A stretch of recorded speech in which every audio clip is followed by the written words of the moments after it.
नमस्कार बच्चों, आप सभी का स्वागत है आपके अपने YouTube चैनल होम साइंस में, जिसमें मैं आज आप सबको पढ़ाने वाली हूँ एमए सेकेंड ईयर। जी हाँ, एमए सेकेंड ईयर गृह विज्ञान, एमए सेकेंड ईयर का गृह विज्ञान और आप सबका पेपर 2 मैं आज पढ़ाने वाली हूँ। पेपर 2 अर्थात आप सबका पेपर 2 क्या है बच्चों? Home management. जी हाँ, होम मैनेजमेंट गृह प्रबंधन आपका पेपर 2 है। और उसी से मैंने आज आप सबके लिए प्रश्न लिया है पेपर 2 से, व्यय क्या है और व्यय को प्रभावित करने वाले तत्व कौन कौन से होते हैं। तो बच्चों ये वीडियो बहुत ही इंपॉर्टेंट होने वाला है।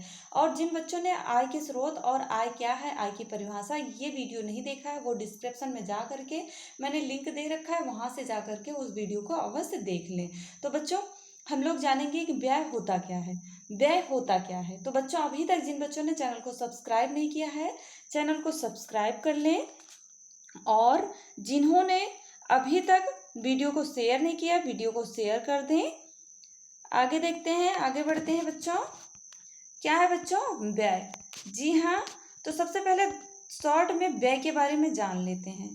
व्यय होता क्या है? तो बच्चों कोई भी परिवार विभिन्न साधनों से जो भी धन कमाता है और उसका प्रयत्न यही रहता है कि वह अपनी इस धन को अपनी विभिन्न आवश्यकताओं पर ही व्यय करे। विभिन्न आवश्यकताओं को इस प्रकार व्यय करे कि क्या हो, उसे सीमांत उपयोगिता प्राप्त हो। और प्रत्येक परिवार में साधन सीमित होते हैं तथा आवश्यकताएं असीमित होती हैं। साधन तो सीमित होते हैं, सीमित मतलब एक जैसे कि सैलरी आई है तो आप सबकी 35,000 सैलरी है, 35,000 होगी, पर उस जो आवश्यकताएं होती हैं वो असीमित होती हैं, उससे दुगनी होती हैं। तो और जैसे कि प्रत्येक परिवार अपने सीमित साधनों का सर्वप्रथम परिवार की आवश्यक कार्य क्षमता रक्षक जैसे संतुलित भोजन, वस्त्र, आवास पर व्यय करता है। यही हमारा व्यय कहलाता है। जो धन को व्यय करता है, खर्च करता है, वही व्यय क्या होता है, वही व्यय कहलाता है। तो बच्चों व्यय को प्रभावित करने वाले तत्व कौन कौन से होते हैं? जी हाँ बच्चों, बहुत इंपॉर्टेंट है। जो व्यय को प्रभावित करने वाले तत्व होते हैं, क्योंकि विभिन्न परिवारों पर दृष्टिगत करने पर हमें उनके खर्चों में अंतर दिखाई देता है। बहुत सारी फैमिली है जिनके यहाँ खर्चों में अंतर दिखाई देता है और इसी परिवार की आय एक सी नहीं होती। कोई भी परिवार है उसकी आय एक सी नहीं होती है, फिर भी खर्चों में अंतर होता है। कुछ परिवारों में आय के साथ साथ अन्य सामाजिक नैतिक मान्यताएं परिवार में एक रूप होने पर खर्च किया जाता है। तो देखते हैं बच्चों क्या है आय को प्रभावित करने वाले तत्व।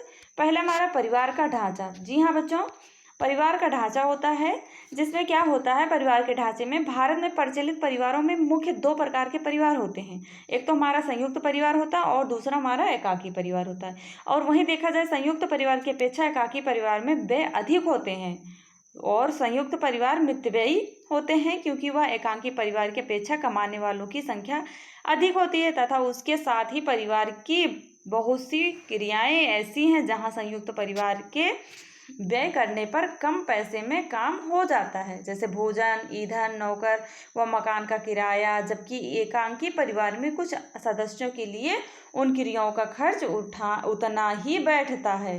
2-4 ही सदस्य हैं तब भी मकान का भाड़ा उतना ही बैठेगा। तो संयुक्त परिवार है, उसमें कई लोग रहते हैं पर मकान का भाड़ा उतना ही है, तो क्या होगा बच्चों, इसमें बचत भी होगी। तो नेक्स्ट है बच्चों परिवार के सदस्यों की संख्या। जी हाँ बच्चों, क्या है परिवार के सदस्यों की संख्या? इसमें जैसे कि छोटे नियोजित परिवारों में सदस्य कम होते हैं, इसलिए खर्चे कम होते हैं। कम आय में अधिक आवश्यकताएं पूरी की जा सकती, किंतु अधिक सदस्य जहां पर रहते हैं वहां संख्या वाले परिवारों में सदस्यों की संख्या के अनुपात में ही कमाने वाले को भी तब आय व्यय में संतुलन रहता है। और किंतु यदि खाने वाले अधिक, कमाने वाले कम हो तो बड़े परिवार में व्यय अधिक होता है, बड़े परिवार में। ओके, नेक्स्ट है बच्चों परिवार के सदस्यों की उम्र। जी हाँ बच्चों, परिवार के सदस्यों की उम्र, जैसे परिवार में कमाने वाले के ऊपर जिन सदस्यों का भार होता है उनकी उम्र भी परिवार के खर्चों को प्रभावित करती है। यदि परिवार में सदस्य 6 वर्ष से कम उम्र के हैं और अथवा प्रौढ़ हैं तो खर्च कम होंगे, तथा यदि दूसरे परिवार में भी उतने ही सदस्य हैं और वे 6 वर्ष से 30 वर्ष की उम्र में के बीच में हैं तो परिवार में खर्चे अधिक होंगे, क्योंकि 6 से लेकर 23 से 24 वर्ष के सदस्य पढ़ने वाले होंगे, उनकी पढ़ाई के लिए खर्च और प्रौढ़ भी होंगे तथा वस्त्र तथा छोटे बच्चों की अपेक्षा अधिक होंगे। और इसी प्रकार इस उम्र के जैसे उम्र के सदस्यों के साधारण भोजन वस्त्र का खर्चा भी छोटों के अपेक्षा अधिक होता है। नेक्स्ट है बच्चों परिवार का स्तर। जी हाँ, परिवार का स्तर भी बहुत महत्वपूर्ण होता है, ये भी बहुत प्रभावित करता है व्यय को, क्योंकि वे परिवार जिनका स्तर शुरू से ऊंचा है उनकी आय अधिक होने पर भी बचत नहीं हो पाती है, क्योंकि उनका व्यय भी अधिक होता है।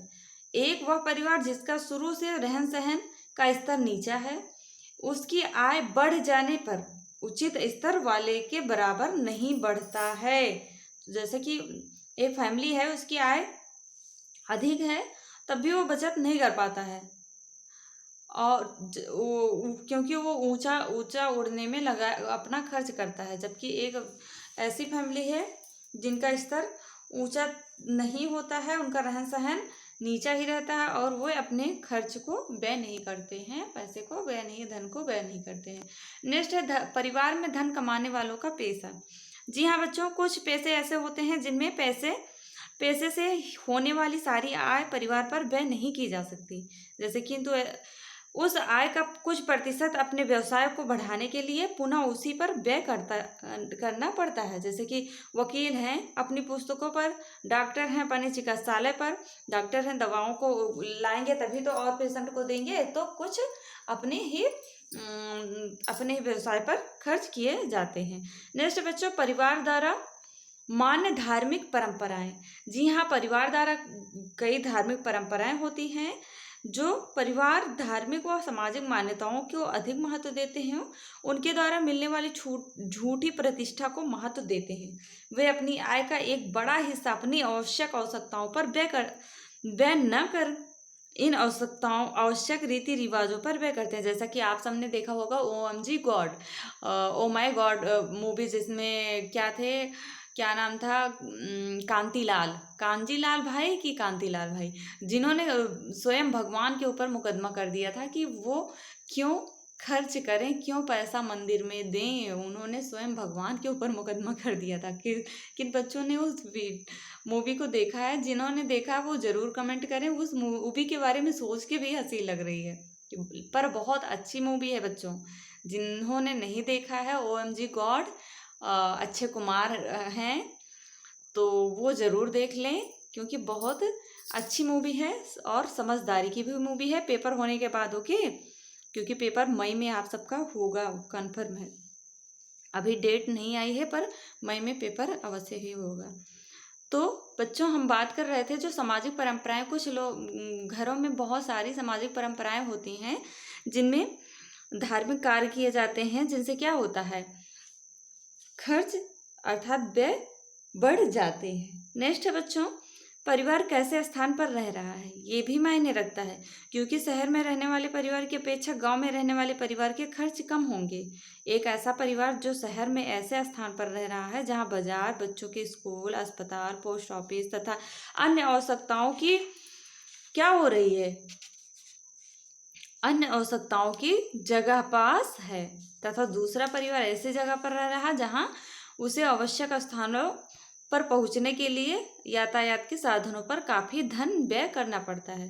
तो दोनों परिवार को आय एक सी होने पर भी व्यय अलग अलग होंगे।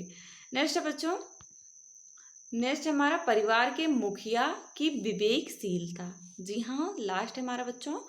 याद रखना कि जब परिवार में पति पत्नी दोनों में से जो भी परिवार की आय व्यय का हिसाब रखता है, उसकी विवेकशीलता परिवार के व्यय को प्रभावित करती है, क्योंकि एक कुशल प्रबंधक प्रतिस्थापन के नियम द्वारा व्यय किए गए धन से अधिक आवश्यकताओं की पूर्ति कर सकेगा।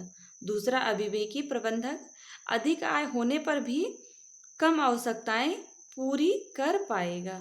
तो बच्चों आई होप आप सबको वीडियो पसंद आया होगा। Thanks for watching. और जिन्होंने अभी तक सब्सक्राइब नहीं किया, इस छोटे से बच्चे के लिए ज़रूर चैनल को सब्सक्राइब कर लें। मिलते हैं नेक्स्ट वीडियो में नेक्स्ट टॉपिक के साथ, तब तक के लिए जय माता रानी।